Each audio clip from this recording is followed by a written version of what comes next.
წარმოგიდგენთ ციკლს Deep State-ის აგენტები, მომავალი პოლიტიკოსები, მხილების სერია, კვირაში ორჯერ, ყოველ სამშაბათს და ხუთშაბათს. როგორ ხვდებიან NGO აგენტურიდან პოლიტიკაში? გიყვებით ერთი აგენტის შესახებ. Deep State-ისთვის NGO აგენტურის პოლიტიკაში მოყვანა აპრობირებული მეთოდია. სქემა ასეთია: ჯერ ხდება გადაბირება და ხდებიან აგენტები. შემდეგ დაფინანსება, ანუ წახალისება უპირობო მორჩილებისთვის და ბოლოს გამორჩეული აგენტურის პოლიტიკაში გადამისამართება. პოლიტიკისთვის გამზადებული აგენტები. ეპიზოდი მე-15.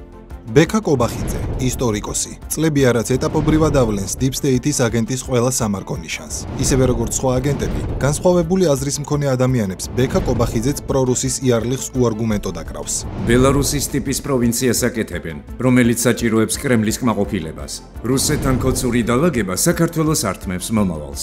ხარს უჭერდა ანტიქართული მეგობარი აქტის მიღებას კონგრესში და მის ინიციატორ ჯო უილსონს. აქ ღვინო არ მაქვს ჯო უილსონის სადგეგრძელო რომ ვთქვა და პოსტად დავწერ. ხარს უჭერდა და ჩართული იყო გარედან დაფინანსებულ ანტისამთავრობო ძალადობრივ აქციებში. ჩამოქცევამდე რამდენიმე ნაბიჯია. საქმე ბოლომდეა მისაყვანი. გამარჯვება წინ არის. ბოლომდე.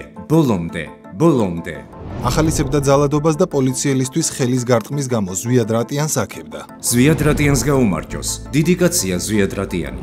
იცავდა Deep State-ის სტაჟიან აგენტს, სააკაშვილს და ჩაერთო მისი, ქვეყნის გარედან დაგეგმილი სიმულაციური სიკვდილის ქრონიკების პროპაგანდაში. პოლიტიკურად და მორალურად დიდი კატასტროფაა მიშა ციხეში კვდებოდეს. მის შეწყალებას ალტერნატივა არ აქვს.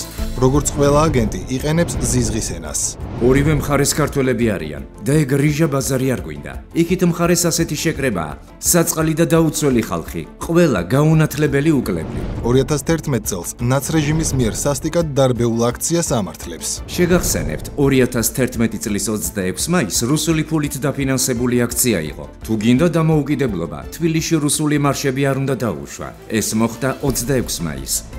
ხარს უჭერდა ქვეყანაში მეორე ფრონტის გახსნას და ეწინააღმდეგებოდა პრაგმატულ მშვიდობის პოლიტიკას. ეს სიფრთხილე არ არის, ეს არის ქვეყნის პოლიტიკური იდენტობის მორღვევა. ხელისუფლების წევრებო, თქვენ არც პოლიტიკოსები ხართ, არც ქართველები ხართ. მიაჩნდა, რომ ომის დაწყებისთანავე უკრაინელი მაღალჩინოსნების მხრიდან საქართველოსთვის გაკეთებული მოწოდებები ომში ჩართვაზე გამართლებული იყო. რა არის იმაში ალოგიკური და ამორალური, თუ უკრაინას სურს არა მხოლოდ მის ხარჯზე მოხდეს საქართველოს გათავისუფლება, არამედ საქართველოსთან ერთად? ვიცნობდეთ პოლიტიკაში მომავალ Deep State-ის აგენტებს.